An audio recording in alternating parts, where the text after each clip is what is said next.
Je m'appelle Amaury Chabotine, donc je suis compositeur de musique de film. Je travaille dans le milieu de la musique et de l'audiovisuel depuis une vingtaine d'années. De fil en aiguille, en fait, j'ai fait une quarantaine de courts-métrages. Donc au fur et à mesure du temps, j'ai fait beaucoup de festivals. Maël Lemay, le réalisateur donc, d'Aurore, on s'est rencontrés lors d'une résidence d'un festival qui s'appelle le Festival SoFilm, en partenariat avec Canal+ et la SACEM. Et je crois qu'Aurore m'avait plu parmi tous les projets. Donc avec Maël, on avait senti que ça pouvait fonctionner entre nous. Donc on s'est dit, c'est parti, on y va ensemble et on s'est choisi mutuellement, je crois. Et voilà, donc on a travaillé sur son film dès l'écriture du scénario.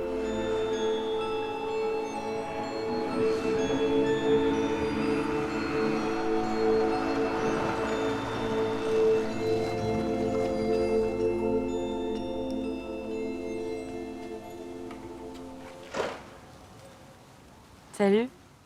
Le spotting, c'est-à-dire qu'on choisit les séquences qu'on va mettre en musique, celles qu'on va choisir de ne pas mettre en musique, c'est déjà un travail d'approche qu'on peut faire sans faire la musique. Pour Aurore, on a fait une recherche de sonorité entre les synthés, certains instruments plus cristallins, plus lourds, voilà, plus synthétiques, plus organiques, parce que Maël travaille beaucoup dans ses scénarios et particulièrement dans Aurore sur la matière organique. Donc l'atmosphère générale est assez malaisante parce que le film est quand même assez particulier, l'histoire d'une adolescente dont le corps se transforme et qui a des transformations pour le moins bizarres. Il ne s'agit pas d'une musique d'action, il ne s'agit pas d'une musique forte, emphatique ou de romance. Il s'agit vraiment d'une musique plus d'introspection qui est là en sous-bassement pour montrer le rapport qu'a le personnage avec son corps.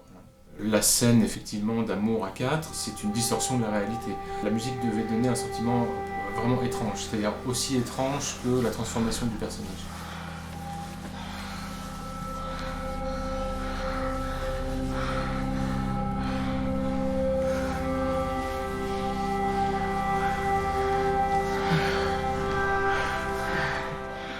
Dès lors qu'on aborde une scène, on a essayé d'éloigner tout de suite les clichés et essayer de prendre un temps d'avance sur le spectateur, sur la réflexion qu'il a, pour orienter sa pensée sur ce qu'il faut ressentir sur la scène.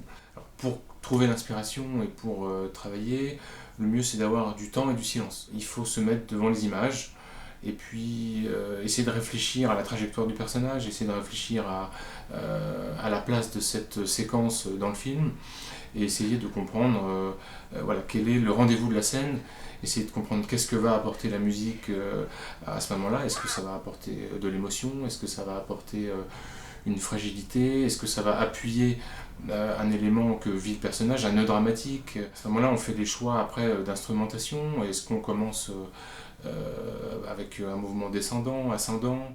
Est-ce qu'on garde une tenue?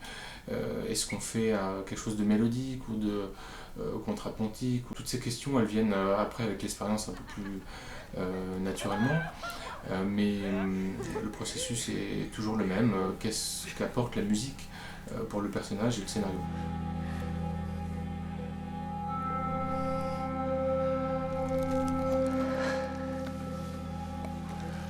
Parfois, on peut créer toute une musique de film en entier et s'apercevoir le jour du mixage qu'on n'en a plus tellement besoin, ça arrive aussi.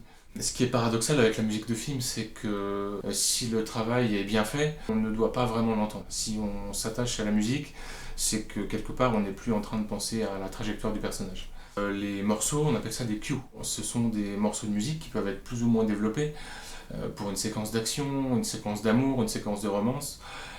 Comme une petite séquence de dialogue ou simplement une séquence de raccord. Quand il y a une addition entre le montage son et la musique, on a besoin de faire des choix. Donc souvent le nombre de musiques diminue alors, au fur et à mesure qu'on avance dans le film. Donc pour Aurore, on avait peut-être 7 morceaux et puis on a fini à 5 morceaux.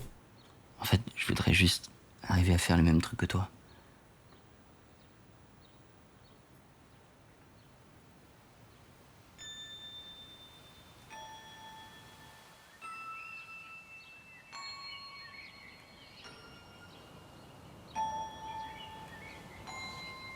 Après vient l'étape du mixage et enfin de mixage de la musique et surtout le mixage du film. La prophase, la métaphase, l'anaphase et la télophase.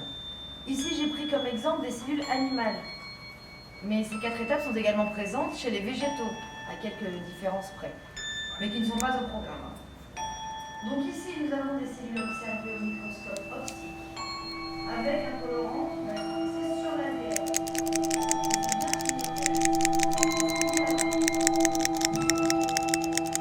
Donc moi souvent j'aime bien accompagner la musique jusqu'au mixage du film, parce que je pense que ça fait partie aussi du travail du compositeur, de vérifier quand il arrive dans un audit cinéma si la musique est bien retranscrite, si le mixeur a bien compris la place de la musique sur les séquences. D'autant plus qu'il y a un travail sur le multicanal, on travaille le son avant, arrière, les basses, etc. Donc un certain nombre d'éléments qui font que le spectateur, lorsqu'il est en salle, va vivre l'expérience comme on l'a imaginé. Il y a peut-être 50 ans, on travaillait encore au crayon de papier sur un clavier et on enregistrait la musique. Maintenant, on travaille beaucoup avec l'informatique, donc on a la chance de pouvoir essayer des choses, d'avoir toute une palette de sons qui est absolument infinie sur l'orchestre, la synthèse des instruments acoustiques. Chaque compositeur constitue sa propre banque de sons qui fait sa patte.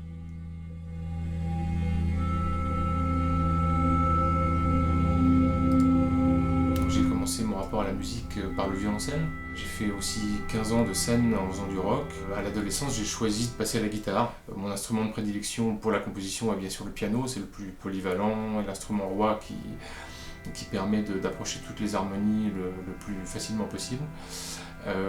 Et la guitare. Ça c'est une configuration classique de compositeur. J'ai donc un clavier ici qui me permet d'utiliser tous les sons que je précharge. Donc là-dessus je peux avoir des synthés, des sons d'orchestre et tout ce qu'on veut. Et sur ces écrans, c'est là où donc, on va composer les accords, les mélodies, les arrangements. Voilà, et ici on va mixer, donc on va pouvoir ajuster les sons comme on veut par rapport au dialogue, par rapport à l'équilibre des instruments les uns par rapport aux autres.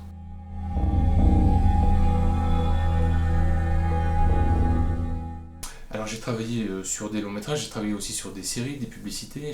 J'aime beaucoup le court métrage parce que c'est un moment où on peut expérimenter, où on peut essayer des choses. On a souvent le temps de faire les choses, donc c'est un rapport plus à la création plus détendu que le long métrage ou la série.